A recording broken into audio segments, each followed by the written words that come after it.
दोस्तों, चारों युगों में लड़ाई कैसे होने लगी? भगवान शिव से कलयुग को क्यों न्याय मांगना पड़ा? मित्रों, एक समय एक साथ चारों युग अर्थात सतयुग, त्रेता युग, द्वापर और कलयुग बैठे हुए थे। तभी चारों युगों में सबसे सर्वोपरि और श्रेष्ठ होने की बात को लेकर विवाद होता है। मित्रों, सतयुग कहने लगा, मूर्खों, तुम सब मुझसे छोटे हो, तुम मुझसे तुलना कैसे करने लगे? उसके बात को सुनकर त्रेता युग कहने लगा, तुम सबसे बड़े और श्रेष्ठ हो सकते हो, पर सर्वश्रेष्ठ तो मैं ही हूँ। तब तक इस पर द्वापर युग, तुम सब में सर्वश्रेष्ठ तो मैं ही हूँ। तीनों की बातें सुनकर कलयुग कहने लगा, तुम तीनों में सर्वश्रेष्ठ मैं हूँ। बात बढ़ने पर चारों ने फैसला किया कि इसे हम आपस में फैसला नहीं कर सकते। कौन सर्वश्रेष्ठ है, इसका फैसला तो देवों के देव महादेव ही करेंगे। दोस्तों, उसके बाद चारों ने मिलकर भगवान शिव के निवास स्थान कैलाश जाने की योजना बनाई। मित्रों, वहां पहुंचने पर भगवान शिव चारों को सम्मान सहित अपने दरबार में बैठाया और फिर पूछा, तुम्हारा यहाँ आने का क्या कारण है? चारों युग कहते हैं कि भगवान, हम चारों की बीच विवाद उत्पन्न हो गया है, आप बताइए हम चारों में सर्वश्रेष्ठ कौन है? तब सबसे पहले भगवान शिव सतयुग से पूछते हैं कि सतयुग, तुम बताओ कि चारों में सर्वश्रेष्ठ तुम कैसे हो? यह सुनकर सतयुग कहता है, हे प्रभु, व्यक्ति कभी आयु से बड़ा नहीं होता, और प्रभु मैंने तो यही सुना है कि व्यक्ति अपने गुणों से बड़ा होता है। भगवान शिव ने कलयुग की बात स्वीकार ली और सतयुग से कहा, सतयुग, इस तरह तुम सर्वश्रेष्ठ नहीं हो सकते। उसके बाद सतयुग कहने लगा कि हे भगवान, मेरे युग में लोग इतने बलशाली हो सकते थे कि उनका वध करने के लिए भगवान श्री हरि को यानी विष्णु जी ने अवतार लिए थे, और भगवान नरसिंह अवतार, वराह अवतार, मत्स्य अवतार मेरे समय में हुआ था। तब तक त्रेता युग बोल उठा, नहीं प्रभु, जब श्री हरि विष्णु का अवतार होने से सर्वश्रेष्ठ हो सकता है, तो मेरे समय में मर्यादा पुरुषोत्तम भगवान श्री राम ने अवतार लिया था, जिन्होंने विश्व को मर्यादा का ज्ञान पढ़ाया। और आप बलवानों की बात करते हैं, तो कुंभकर्ण और रावण जैसे बलशाली मेरे युग में ही हुए हैं। प्रभु, इस तरह से सतयुग सर्वश्रेष्ठ नहीं हो सकता। जब द्वापर युग ने यह सुना तो द्वापर युग ने कहा कि हे प्रभु, ये दोनों इस तरह से कैसे सर्वश्रेष्ठ हो सकते हैं?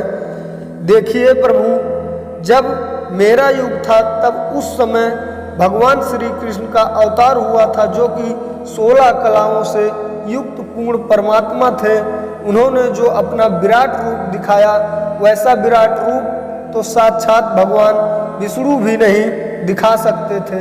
अगर योद्धाओं की बात करें तो कंस, जरासंध, भीष्म पितामह, गुरु द्रोणाचार्य और दानवीर कर्ण और पांचों पांडव सब मेरे युग में हुए थे।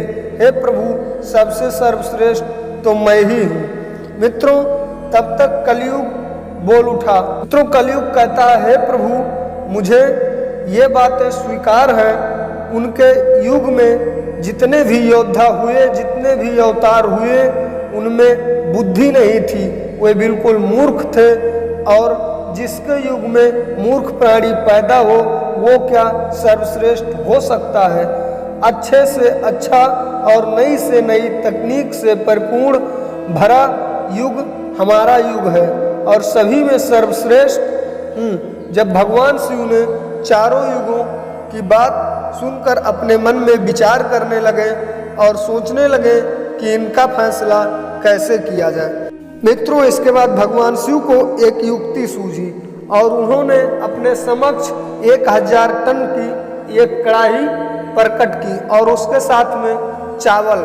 उसके बाद दोस्तों, भगवान शिव ने चारों युगों के समक्ष कहा, आप लोगों को एक परीक्षा देना होगा, और इस परीक्षा में जो उत्तीर्ण होगा वही सर्वश्रेष्ठ होगा। दोस्तों, भगवान शिव ने कहा कि इस कड़ाही में चावल को डालकर जो पकाएगा और पका के हमारे सभी गणों को भोजन करवाएगा। बारी बारी से दोस्तों सबसे पहले सतयुग ने अपने युग का एक पुरुष निर्माण किया और वो पुरुष अत्यधिक बलशाली था। उसने जाकर पास से लकड़ी लेके आया और एक भट्ठी जलाया और भट्ठी पे उस 1000 टन की कढ़ाई को रख दिया और उसमें चावल डालकर उसने पकाया।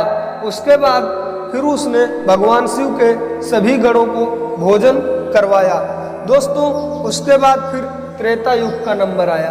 त्रेता युग ने भी अपने युग के एक पुरुष का निर्माण किया जो कि बेहद शक्तिशाली था। उसने भी गया, लकड़ी लेके आया और भट्ठी जलाया और उस पे उस 1000 टन की कढ़ाई को रखा और उसमें चावल पकाया। उसके बाद भगवान शिव के सभी गणों को उसने भी भोजन कराया। दोस्तों उसके बाद द्वापर युग को भी अपना परीक्षा देने का मौका मिला। उसने भी अपने युग का एक अत्यधिक शक्तिशाली व्यक्ति का निर्माण किया और उसने भी गया, वहां से लकड़ी लेके आया और उस 1000 टन के कढ़ाई को उठाकर उसके नीचे भट्ठी जलाई और उस पर चावल को पका दिया। उसके बाद फिर उस चावल को भगवान शिव के गणों में उसने भी वितरित कर दिया। दोस्तों अब सबसे अंतिम और लास्ट में आया कलयुग का नंबर। दोस्तों कलयुग ने भी अपने युग का एक बेहद शक्तिशाली और बेहद बुद्धिजीवी प्राणी का निर्माण किया। दोस्तों हर युग के अपेक्षा कलयुग का व्यक्ति जो था वो शारीरिक दिशा से हर युग के अपेक्षा कमजोर था दोस्तों, लेकिन उसके पास बुद्धि बहुत ज़्यादा अत्यधिक थी और उसने अपने दिमाग से सोचने लगा कि ये 1000 टन की कढ़ाई तो हमसे हिलेगी भी नहीं। फिर उसने दिमाग लगाया और अपने आधुनिक युग के दिमाग को इस्तेमाल करते हुए उस 1000 टन के कढ़ाई के नीचे खोद कर उसने एक भट्ठी बना दी और पास में जो लकड़ियाँ पड़ी थी उन सभी लकड़ियों को लाकर उसमें आग उत्पन्न कर दी और उसके बाद चावल उसमें डाल के कढ़ाई में उसने पकाया। दोस्तों उसके बाद कलयुग ने उस 1000 टन के कढ़ाई में जब चावल पक गया तो उसको देखकर वो उसमें से निकाल के सबको वितरित नहीं कर पाता।